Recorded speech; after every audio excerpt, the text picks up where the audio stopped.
Welcome to Franklin County Home Health Agency's Where the Heart Is. I'm Jennifer DeSablo, your host for today's show. Through this monthly show, we bring you information about the programs and services of Franklin County Home Health Agency, your local nonprofit home health care organization. Franklin County Home Health Agency has been providing services to people of all ages throughout the 15 cities and towns of Franklin County since 1969. Today we are celebrating Occupational Therapy Month, and I have two guests with me from Franklin County Home Health from our occupational therapy team. Ariel Teitelbaum, your occupational therapist, thank you Ariel, and Heather Sheehan, an occupational therapist assistant. And thank you both for being here. You're welcome. I should mention too that the other person on our OT team is our rehab manager, Ella DuPont, and she's been here many times, and she said, today send Ariel and Heather, they'll be happy to talk about OT, so thank you for coming. So let's clarify, let's first talk about yourselves and tell me a little bit about yourself and your experience at Franklin County Home Health. Ariel? So I've been at Home Health for, I think it's a little bit under 3 years now. And before that, I worked in skilled nursing. So I really was looking for something different, like to get out of the institution and into the community. And that's what I really like about Home Health. Were you a nurse? No, I worked as an OT and a rehab center. I was going to say, wow, you're really... No. So you worked as an OT in a different setting. Yeah. Okay. And so you're interested in home care. Again, tell us why. Because I thought it would be fun to be out in people's homes. So sometimes when you're working in a rehab center, you're like, you're being like, okay, let's pretend that this is your kitchen and we're gonna simulate this to get you home. Yeah. But in home health, there's no simulation because you're like actually in their home. Yeah. So I really like that part about it. Great. So thank you for being here for 3 years. Congratulations. We hope to have you on our team for many more years. And Heather, how long have you been at Home Health? I've been at Home Health for 16 years, actually. 16 years last month. Great. Yeah. Good. So, and what kind of other experience had you had before a home health setting? Well, similar to Ariel, I had been in a facility, and really quite similar to Ariel is you are always trying to figure out what you're going to get your patient to, and you would have one shot. Quite often you could go out and do a home visit, but it was one shot and one shot only. And that's really hard to work with and to figure out. So I love being in the home, being, sometimes part of the family dynamic and problem solving. Yeah. And when you have those great aha moments, when you teach a certain thing, or even when you provide what we consider a very simple piece of equipment and the patient's like, wow, this is so much better. Yeah, that's great. So actually we should really clarify what you're doing there as occupational therapist. You said problem solver, so that's a big part of it, right? So let's explain occupational therapy. I think it's a term that sometimes people are unsure of. They think of work therapy, or very often. And then, so explain occupational therapy and maybe how it works with and how it's different from physical therapy. So basically, our job is to help people do the things they need to do. So when I was in graduate school, somebody made us a little card and she wrote, because she's like, when you parents ask, what does your daughter do? You're gonna have to explain occupational therapy. And like, everyone's always like, are you gonna get me a job? And no, we're not getting you a job. Yeah. Most of our people are retired in home health. So basically, OTs incorporate meaningful and purposeful activities to help people with limitations participate independently in everyday tasks. So physical therapy and occupational therapy, we work hand in hand, but physical therapists more like do strengthening, exercise, walking. They're really trying to make your body stronger. Our job as occupational therapists is to figure out how you're gonna do whatever it is you want to do. Because sometimes getting stronger is not the only answer. Sometimes it's, the environment's not safe, so we're going to figure out how to adapt the environment to fit the person better. Or sometimes people have problems with their cognition, so we have to figure out how to break tasks down. It really is problem solving. Yeah. It's all about creative problem solving to help people have as meaningful lives as they can, given that we all get older and stuff happens to us and it makes it harder for us to do what we love to do. Yeah, So occupational therapy just fits right in with that home health care model that we want to stay safe and independent at home. Absolutely. Yeah, that's wonderful. So you did mention the difference with physical therapy. You're focusing on the body and PT, and you're focusing on the whole lot of aspects with occupational therapy in the home. So talk about a typical home health care visit. You mentioned having one shot maybe when you worked in a facility, but as a home health occupational therapist, you're seeing these people for a period of time. Can you talk about your relationship there? How long it might take to get someone to those goals? Oh, sorry. Yeah, that's okay. Well, it depends on the individual. Some people we see for short periods, if it's pretty simple, that maybe they need a piece of equipment or they need a little training. And other people have pretty significant deficits, like say they had a pretty major stroke. So we might see them for months. It kind of depends on the individual. On each person. Yeah, it's very individually focused. But that's a long time to see somebody and start to build a relationship with them. Heather, you mentioned that sometimes you're part of the family dynamics. How does that work in? That's one of my favorite parts, is because quite often, because you're in the home, there's other family members there. So if you're working with maybe an older person, they might be living with a family member, or their spouse is still there, or and that becomes, you also, in addition to a problem solver, you often become an educator. So you're working with that family member in terms of, you might be helping them understand what's going on with their mom or their spouse. You also may be educating them in terms of, this is what your mom or spouse needs to do, not just what's going on with them, but this is what they need to do, and this is how you can help support it. Ariel just had a great example a couple of weeks ago of a family was going to literally rehab a bathroom for a patient, which was incredibly generous. She was able to suggest a different piece of equipment, which was considerably cheaper, did not require any rehab, and it worked great. Yeah, wonderful. So making recommendations about equipment. Yeah. You don't necessarily get the equipment for them, but you can assess a home and make those recommendations. Yeah. So what kind of things might you do in a home? What sort of thing? What did help? What helped in the bathroom there, for instance? Well, it was a piece of equipment that lowers you into the bathtub. So this particular person always, like many older people, took baths her whole life. And we just wanted to figure out a way that she could do that safely. So it's really cool. You have to be able to step into the bathtub, and you sit on the little chair, and it lowers you down. You take your bath, and it raises you up, and you get out. So everyone's individual, right? So some people would be like, oh, I hate that idea. I love showers. And so for a person like that, we would probably just get a bench. Or recommend getting a tub transfer bench or something they can step in and sit on. But in this case, that worked really well. It worked, really cool. And the lady's happy, and worked really well. That's really great. So we're talking about staying independent at home, and we can talk a little bit more about that. But while we're celebrating occupational therapists, and you guys have mentioned that you had other settings, talk about with people who maybe are interested in getting into the field, what are the many other areas occupational therapists help? There's a lot. There's school-based therapist. Absolutely. Jump in whenever you want to. Yeah, there's occupational therapists can work in schools. They can work in early intervention. Mental health. Yep, mental health. Outpatient, like some people specialize in hand therapy. In an inpatient, like a hospital or like a skilled nursing facility. You said mental health, home health. Community-based mental health too. Yep, community-based It's like a mental growing health. field for occupational therapy. Yeah, it's very wide. And talk about the partners in our community that you work with, or the partners at Home Health and then in our community also. We work really closely with speech, PT, and social work and nursing. So we're really kind of we have a team approach for all of our clients. In terms of the community, sometimes, who do we work with in the community? Drawing a blank. There's agencies in the community, oftentimes because we're fortunate enough to have social workers involved. They're kind of our link to a lot of community partners, but I know there's some adult day centers. Oh, we do work with, we work with the Agency on Aging sometimes. Agency on Aging, yeah. And you are talking with, in home health care, a lot of your patients are, as you said, aging at home. And in other settings, there's other people, serve people of all ages as well, though, right? Yeah. Yeah. It's a really cool field to be in. How did Yeah. you know you wanted to be an occupational therapist when you were going to school or before school? Well, I came to it later. I was an artist first, and I had this crazy job where I worked for this behavioral optometrist.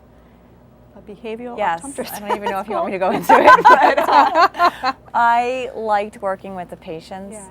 And I had a patient who was an occupational therapist, and she's like, I have the best job ever. I was like, oh, I think I might like that. So, yeah, I went back to school and got into OT. Oh, cool. How about you, Heather? Did you always know? My experience was a little bit different. I had originally thought I wanted to be a PT assistant, and I went to a school specifically for that. And of course, because they had PT assistant program, they had an OT assistant program. And the year that I decided to go there, I had looked at their courses and said, boy, a lot of these are the same. And sure enough, they came up with a dual program. And so I kind of became an OT assistant by default almost. And then and it was really actually when I came to home health that I really had a chance to develop those OT skills more and work really closely. And really kind of just sort of jumped over. I always keep both eyes open, so to speak, PT/OT, but I really consider myself an OT assistant first and foremost. Sure. Yeah. Well, what's the difference in home care with OT and OT assistant? So we're really a team. Yeah. Like we work really closely together. So I'm the person that goes out and does the evaluations and makes like the plan of our care plan or our plan of what we're going to do. And then Heather will see some of the people that I evaluate and we'll talk together, and she'll do some of the stuff on the care plan, but it's not like I just tell her what to do and she does it. So like she'll be like, wait, we haven't thought about this. I'll be like, oh, good idea. So we really work in collaboration. Yeah. That's great. So talk about how somebody, if they think they need this type of service, what do they need to do? Well, for people, if they need OT or OT. OT and home care. OT and home care, yeah. So home care, we focus on people who are kind of stuck at home. Like you have to be homebound, which means that you're not able to get out and go shopping and go to the restaurant. Something has happened and you're kind of stuck at home. So if you felt like you needed occupational therapy, what you would do is call your doctor, and they would make the initial referral. Yep. Do they have to be seen by a nurse in home care? Or? Yeah, there's a lot of rules regarding insurance payment. So if you are a person that has Medicare as your primary insurance, then nursing or PT has to go out and start your case, and then we can go out. Okay. I don't know why, but we're not rules. allowed to go out. And Rules, yeah. If you are a person that has Medicaid only, you don't have to be homebound. And we can come out and start your case. And the private insurances all vary. Might that be somewhat temporary? So let's say, for instance, somebody just recovering from a stroke and they're maybe temporarily sort of in homebound. Is that the case? So Yeah, so we try, for many people, we see them, so say they go to the hospital and then they get discharged from the hospital and they go to like a rehab place, like where Heather and I used to work. And then they get discharged home, and then we go in, and then they're getting better and better, and then when they're not homebound anymore, if they still need therapy, we discharge them and refer them to outpatient. Sure. So then they can go to their appointments. Okay. Yeah. That's great. That's good to know. So talk about some equipment. You brought some items Oh, yeah. here. Maybe you could just give us a quick overview, like what kind of special tools you might introduce to a home. So sometimes, a lot of older people, one big thing is they can't reach their feet anymore to get their socks on. So sometimes we recommend, this is just called a sock aid or a sock donner. It's so simple. I wish I'd invented this. Thing. Yeah. So you just put your sock over it and you lower it down with the little ropes. You stick your foot in and pull, and you can get your sock on. Yeah, that's So a lot of times people who've had hip surgery and they aren't allowed to bend forward anymore, this is really useful for them. Yeah. And then I brought a reacher. I might need one of those. Yeah. I can't reach anything They're in my useful house. for getting They're great things for like short that. people too. Sure. Yeah. Yeah. To use and easy. And this is a dressing stick. So this is used often for getting socks on. I brought all this sock stuff, but getting socks on and off, because you can push the sock off with this little hook here. Yeah. But it just goes to show that it's these simple things that we take for granted sometimes. Oh, that yeah. can make, like you said, an aha moment for somebody to do that. So are these items that you sort of let somebody use for a temporary time, or they have to source these out themselves? Well, sometimes I loan them out. I write my name, return. Yeah. But sometimes we'll show people stuff and say, this is where you can get it. It kind of depends on their circumstance. Sure. So let's talk a little bit more about, again, a specific kind of case. So you were mentioning people coming home from stroke. What other situations are people dealing with that you're helping with for occupational therapy?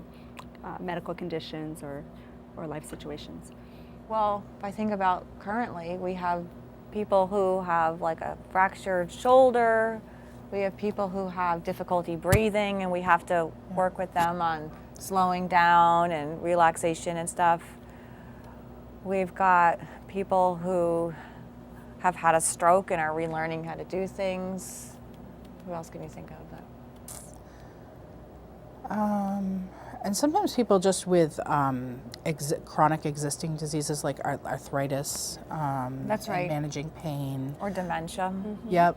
Sometimes it's a lot of family training and not so much, helping the person. Like, you're helping the person, but you're mostly, in some instances, working with the family to help support the person for staying at home. Sure, especially like she said with dementia, you're going to immediately help the patient, but the family needs to understand what's going on there. Right. Let's talk a little bit more about that. I'm interested because we have Amanda Wilson, who's on our social work team, and she does a lot with the new Franklin County Dementia Care Coalition. So it's a nice area to explore, I think, in our community. So somebody with dementia, what kind of things might an OT introduce into the home? I know it varies very widely from patient to patient, but give us some examples of help. Well, sometimes it depends how severe the dementia is. So say it's kind of minor and they're having a hard time just remembering, sequencing things, or to do stuff. We can do strategies like writing lists. So we can do some like cognitive teaching that way. But say it's really severe, say it's so severe like your loved one no longer will take a shower because they're afraid of the water. So in that case, it is really family training. Like, how are you going to make it less scary? Is it going to be that you're going to adapt the environment by playing soft music and maybe just starting washing their feet until they get used to the idea? Or maybe they're afraid to be unclothed and you want, to make them feel less scared because they no longer know that the caregiver is their daughter. Maybe having them wear a bathrobe, or it's like so varied, but. And I can imagine having had a family situation with dementia, sometimes you're so close to it you don't see these solutions, and then you can come in and really explore all these other options. I think that's wonderful. Yeah, Jen, that's a really good point. I can't think of how many times that I've been in a situation and a family member has said, oh geez, why didn't I think of so that? obvious. And I said, we need a job too, and but it's true. You're so close to it that it's difficult, and family members, as you know, with dementia and cognitive impairment, it's hard on the caregiver, the family caregiver. So we can also come in and provide a little support to the caregiver, and as well as sometimes adapting, but also I know I recently had a situation with a patient that it was very clear she was somebody who was so active and vibrant before, and she kind of tended to just sit and not do a lot. And so talking to the family about, well, what did they used to do?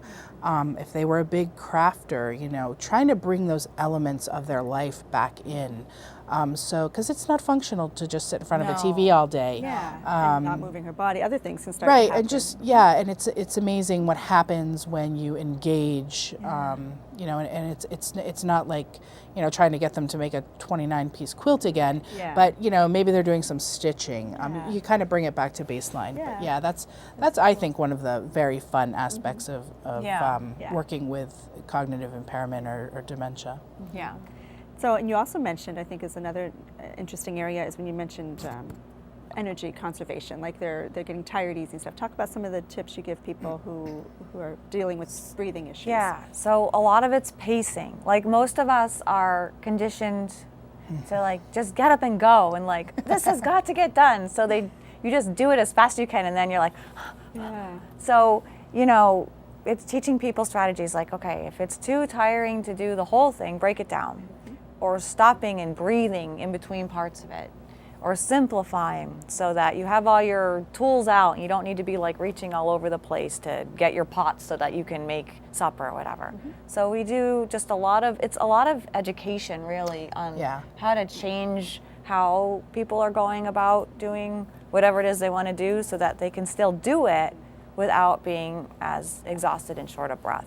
Excellent. So speaking of education, it sounds like you guys have a wealth of knowledge. How do you keep up with all the new things going on in occupational therapy or home care? Well, we have to take classes to keep our licenses, and I don't know, I get a bunch of journals. Yeah. I should bring them in to share with you. Yeah, they're really Yeah. good. Yeah. OT practice, it's a pretty good one. Yeah, oh, that sounds great. Yeah, that sounds great. Always read more, right? And, well, we talk to each other and... Yes, yeah, there's a lot of on-the-job education that will often go on, which is great. Of Ariel may say, well, try this, and I'll say, what is that? And she'll say, oh, it's this, and But let it me goes tell the you other about way, it. too. And it has gone the other way as well. I worked in pediatrics for quite some period of time, and actually have been able to carry over some of those elements Which has been awesome. to aspects of the adult-centered care. Sure. Yeah. That's great. It all goes together. Yes. So I can just tell by the way you guys talk about your job that you love it. So what is, this is kind of, you've said it in many ways, but I like to ask guests, what is your favorite part of this type of work and working in home care? I just think it's really rewarding. Like, I just feel like when you can help someone do something that they really want to do, or get back to doing whatever that, or even if it's a case where they're dying and you're helping making it more comfortable for them, it's really rewarding. Yeah. You feel like you made a difference in somebody's life, You can see it right Yeah. there, happening. Yeah. Thank you for mentioning too that you serve hospice patients as well. We can serve people who are dying. Yeah. And Heather? Yeah, I would absolutely agree with Ariel of the aspect of rewarding. I would also just like to point out in terms of specifically to Franklin County Home Health is it's home health is definitely, home is a word. It's like my second home. And I feel like my coworkers are part of my family, as well as when I go into homes, you really, in a sense, you temporarily become kind of a family member. Hopefully anyways, that's the relationship you develop. Because you're in the home and you're really down in there. And if you're working with somebody in the bathroom with their showering, or you're working on meal prep, or educating with the family, and I like that closeness, that really up close and personal relationship that you can. Yeah, it is very intimate. It's not just seeing somebody in a particular setting and then moving on to the next. Right. Well, that's great. Yeah. So again, it shows how much you love your job, and I should mention that we are hiring for an occupational therapist. So if someone out there wants to join this lovely team and do this great work at home healthcare, we would love to hear from you. So thank you both again for being here and celebrating Occupational Therapy Month all month, and I appreciate all that you do for home health and the people in our community. So thank you for being here. Thanks for having us. Thanks, Jen. Thanks for having us. Sure. And thank you for watching. If you have any questions about occupational therapy or other services offered through Franklin County Home Health Agency, please call our agency at 527-7531 or visit us online at fchha.org. We hope you'll find us on Facebook and stay up to date there as well. And as I mentioned, we are hiring for many positions right now. You can find our complete job listing online. And you can find more information about the events coming up. For instance, in April, we are encouraging people to do advanced directives. We're encouraging our staff to do that, so you'll both see that at work there. And we also want to mention an upcoming event on May 12th, which is our Childhood Bereavement Seminar. So you can call our office for more information about that, or visit us online and register there as well. So again, thank you for watching, and be well.